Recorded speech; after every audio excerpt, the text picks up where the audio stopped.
વરસાદી આફતની સૌથી માઠી અસર જીતાલીની ગ્રીન સિટી અશરફ પાર્ક સોસાયટીમાં જોવા મળી હતી. સોસાયટીમાં ઘૂંટણસમાં પાણી ભરાઈ જવાના કારણે મોટી સંખ્યામાં લોકોના ઘરમાં વરસાદી પાણી ઘૂસી ગયા હતા.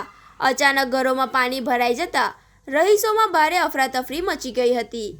પલંગ, સોફા, અનાજ અને ઇલેક્ટ્રિક વસ્તુઓ સહિતની ઘરવખરી પાણીમાં ગરકાવ થઈ જતા સ્થાનિક લોકોને મોટું આર્થિક નુકસાન વેઠવાનો વારો આવ્યો છે. સ્થાનિક રહીશોના જણાવ્યા અનુસાર રોયલ રેસિડેન્ટ તરફથી આવતા વરસાદી પાણીનો યોગ્ય નિકાલ ન હોવાના કારણે આ આખી સમસ્યા સર્જાઈ હતી. ત્યાંથી પાણીનો પ્રવાહ ડાયવર્ટ થઈને અશરફ પાર્ક સોસાયટી તરફ વહી આવ્યો હતો.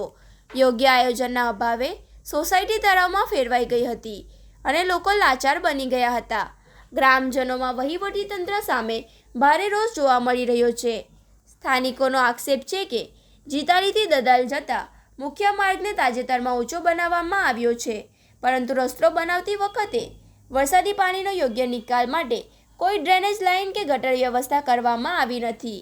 રોડ ઊંચો થઈ જતા અને ડ્રેનેજ ન હોવાથી પાણી ગામમાં સોસાયટીઓ તરફ બેક માર્યું છે, જેના કારણે જીટાલી ગામની અનેક સોસાયટીઓ જળમગ્ન બની ગઈ છે. હજુ તો ચોમાસાની શરૂઆત છે, ત્યાં જ ગામની આ સ્થિતિ જોતા રહીશો આગામી દિવસોને લઈને ચિંતામાં મુકાયા છે.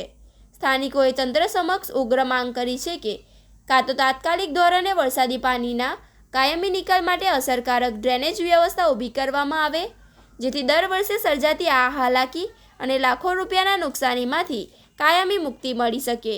હવે જોવાનું એ રહે છે કે કુંભકર્ણની નિંદ્રામાં સૂતેલું તંત્ર આ બાબતે ક્યારે જાગશે.